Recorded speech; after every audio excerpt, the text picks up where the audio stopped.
Bismillahirrahmanirrahim. Rabbi shrah li sadri wa yassir li amri wahlul 'uqdatam min lisani yafqahu qawli. Well, guys, here I'm going to discuss that what are the effects of balanced forces and unbalanced forces. Actually, if I am talking about the balanced and unbalanced forces, then if we say that the forces are balanced, then there may be two type of effects. The body may be at rest or body may be moving with uniform velocity.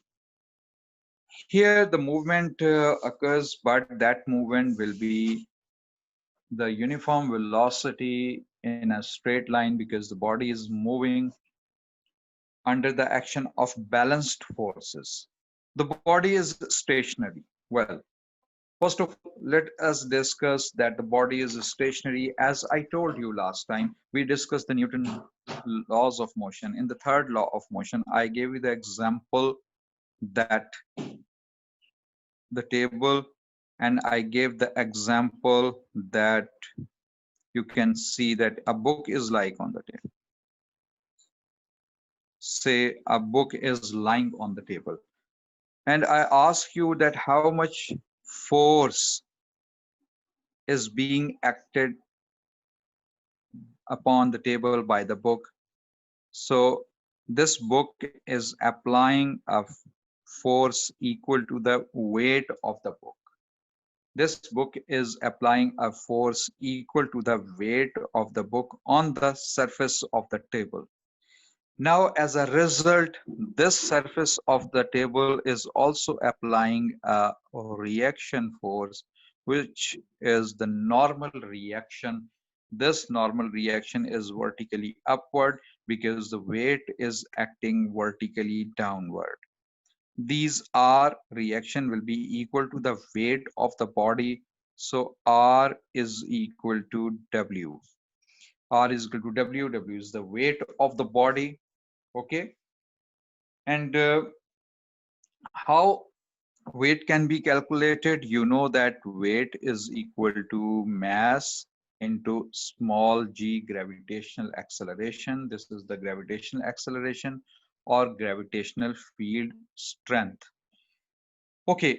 Now, as you know that according to the Newton's third law of motion, these two forces are equal and opposite in direction.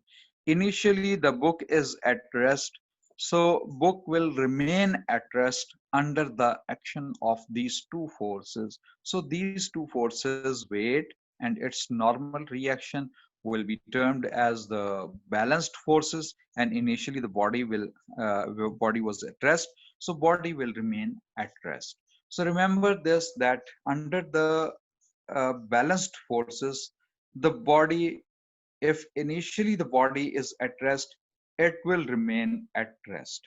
And if the body is moving, so the body will continue its motion with uniform velocity under the action of balanced force. Well, so now we have to see that under the action of the balanced forces, when the body is moving, let us consider the example when the body is moving under the action of balanced forces.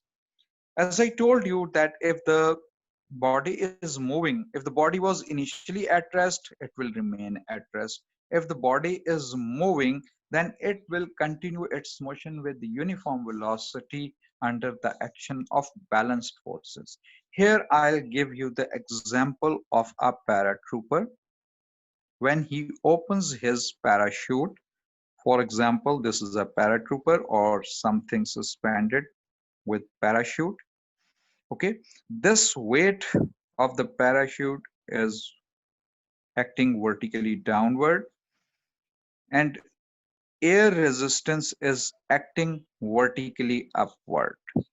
Okay, this air resistance which is under this parachute, these two forces are equal and opposite because the paratrooper jumped from the height and he was moving. When he opens the parachute, what happens? Gradually, the weight is equal to the air resistance or air friction.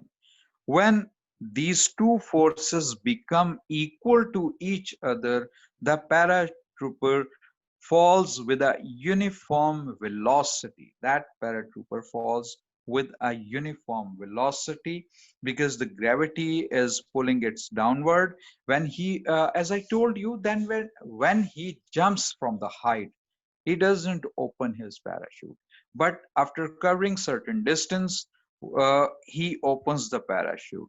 The moment he opens the parachute, he experiences a jerk in upward direction. His velocity drastically decreases.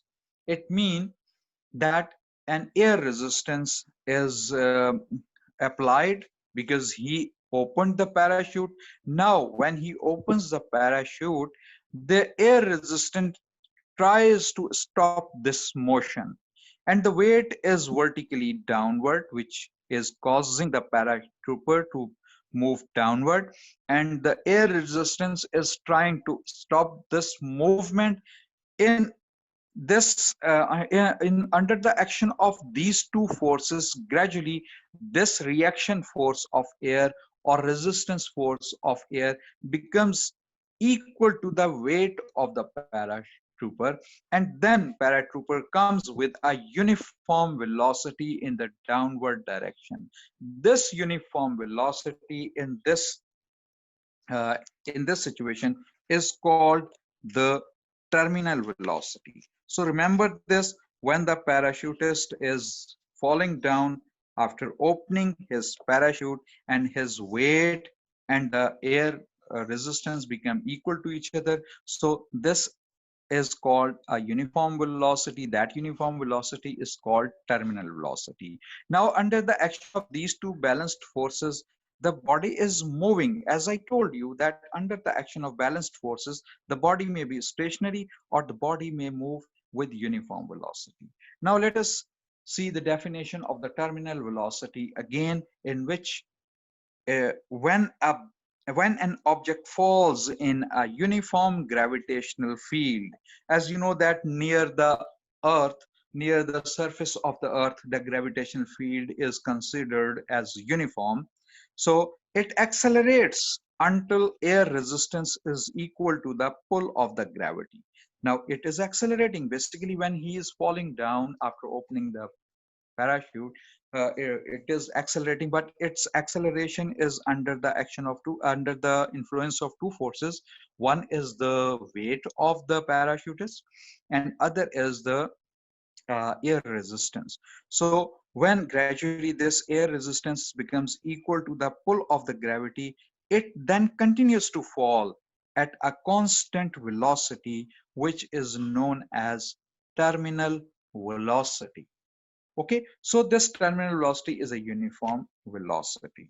Well, in the daily life, we may experience more examples, like if you are moving your car on a smooth road with uniform velocity. For example, you are driving the car on a smooth road, like on the motorway, if you are going, and all of a sudden you uh, put your car in the neutral gear and then switch off the engine, or you put off the car into neutral gear, so you'll feel that the car will be moving due to inertia. As I told you, that inertia is the characteristic property of the body which helps the body in doing whatever it is doing.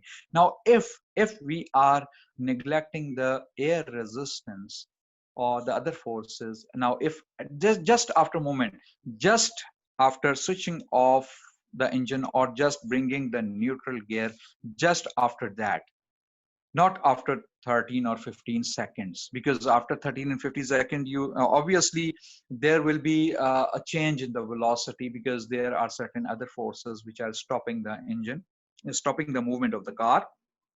So if the car moves with a uniform velocity, so it means the forward force and the backward resisting forces are equal to each other. So the car is moving with uniform velocity. Even if you are moving the car, if you are driving the car with uniform velocity, and you have put your foot on the accelerator constantly at the same time, the force of forward engine force, forward engine force, and the backward resistive forces. All the resistive forces which are acting in the backward direction will be equal to each other when the car will be moving with uniform velocity. Okay, that will be a terminal velocity.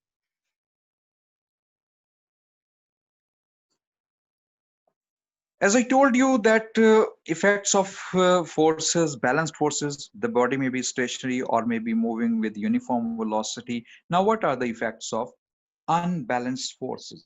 These effects can be understood very easily. As you know that when an unbalanced force is applied, whenever the body accelerates, remember this, under the action of unbalanced forces, under the action of unbalanced forces, acceleration occurs. Remember this, under the action of unbalanced forces, there will be acceleration. As you know that acceleration is increasing speed or velocity, or decreasing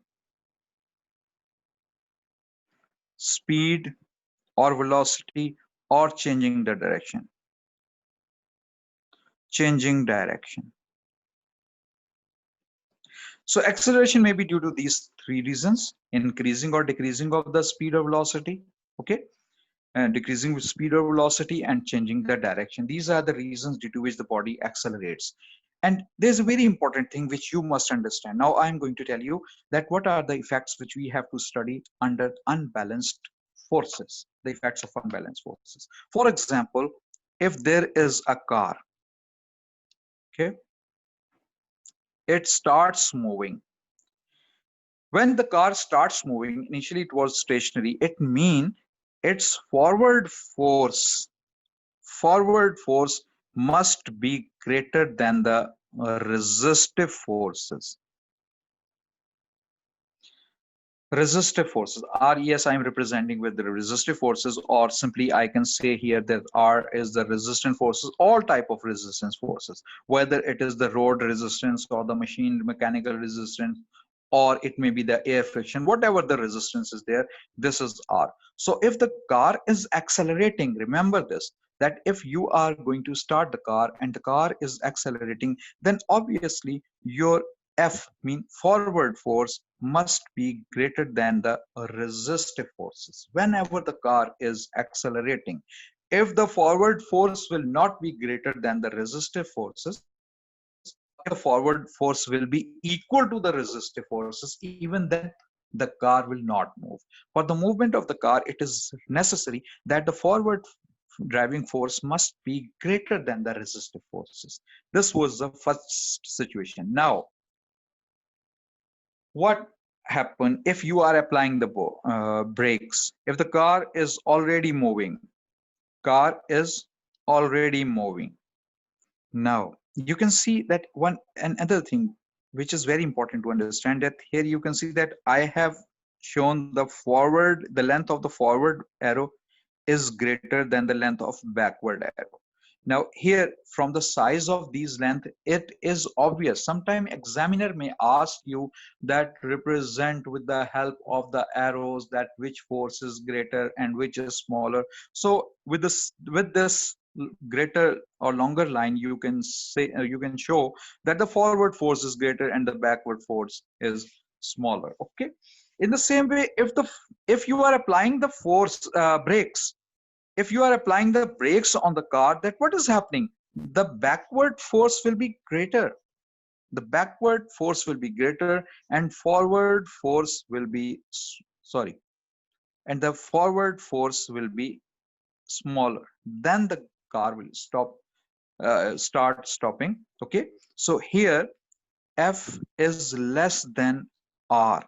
Now here I am discussing the effects of unbalanced forces. Here for the acceleration of the car, the forces must be unbalanced, and for deceleration of the car, the forces must be unbalanced. And you know that if you want to change the direction of the car, even then you have to apply the force, and then if the direction is changing, even then the body is accelerating. So these are the two major effects when the car is accelerating or car is decelerating. In both the situation, there will be the acceleration, and this will cause due to the unbalanced forces.